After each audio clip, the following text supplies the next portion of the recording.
നെയ്യാറ്റിൻകര ഊരുട്ടുകാലയിൽ നാടൻ കോഴിപ്പരട്ടും പുട്ടും കിട്ടുന്ന ഹോട്ടൽ അറിയോ നിങ്ങൾക്ക്? പുട്ടും പൊറോട്ടയും ദോശയും കപ്പയും ചപ്പാത്തിയും ഒക്കെ ഇവിടെ ഉണ്ടെങ്കിലും ഏറ്റവും കൂടുതൽ പോകുന്നത് പുട്ടും പുരട്ടും തന്നെയാണ്. നിങ്ങൾക്കറിയാമല്ലോ, നമ്മൾ വീഡിയോ ചെയ്യുമ്പോൾ എപ്പോഴും നാടൻ ഫുഡ് കിട്ടുന്ന കടകൾ ഒന്നും മിസ് ചെയ്യാറില്ല.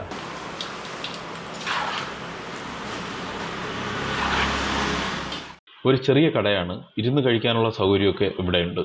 നാടൻ പുരട്ടും പുട്ടും അല്ലെങ്കിൽ കപ്പയും പുരട്ടും, വാവ്, ഈ കോമ്പിനേഷനിലൊക്കെ ഒന്ന് ഫുഡ് അടിച്ചാലുണ്ടല്ലോ, പൊളി വൈബാണ്. നാടൻ തട്ടുകട എന്നാണ് ഈ ഊരുട്ടുകാല ക്ഷേത്രത്തിൻ്റെ തൊട്ടടുത്തുള്ള ഈ തട്ടുകടയുടെ പേര്. ക്ഷേത്രത്തിൻ്റെ ഓപ്പോസിറ്റ് ആയിട്ടാണ് ഇത് വരുന്നത്.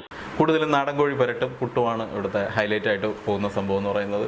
അപ്പോൾ നാടൻ കോഴി പുരട്ട് നമ്മുടെ ഈ തിരുവനന്തപുരം ജില്ലയിൽ പ്രത്യേകിച്ച് ഇങ്ങോട്ടൊക്കെ നെല്ലിമൂട്, കാഞ്ഞിരംകുളം, ബാലരാമപുരം, നെയ്യാറ്റിൻകര ഭാഗത്തൊക്കെ വളരെ ഫേമസ് ആയിട്ടുള്ള ഒരു സംഭവമാണ് നാടൻ കോഴി എന്ന് പറയുന്നത്. ഇതുവഴിയൊക്കെ പോകുമ്പോൾ നാടൻ പുരട്ട് ട്രൈ ചെയ്യാൻ ഒരു മൂടൊക്കെ തോന്നിയാൽ ഒന്ന് ട്രൈ ചെയ്ത് നോക്കുക, സംഗതി പൊളിക്കും. നിങ്ങളുടെ കൂട്ടത്തിൽ നാടൻ പുരട്ടും കപ്പയും നാടൻ പുരട്ടും പുട്ടും ഒക്കെ കഴിക്കാൻ ആഗ്രഹിക്കുന്ന ഫ്രണ്ട്സ് ഉണ്ടെങ്കിൽ ഈ വീഡിയോ ഒന്ന് ഷെയർ ചെയ്തിട്ട് പോകാമോ എന്ന് ചോദിക്കുക.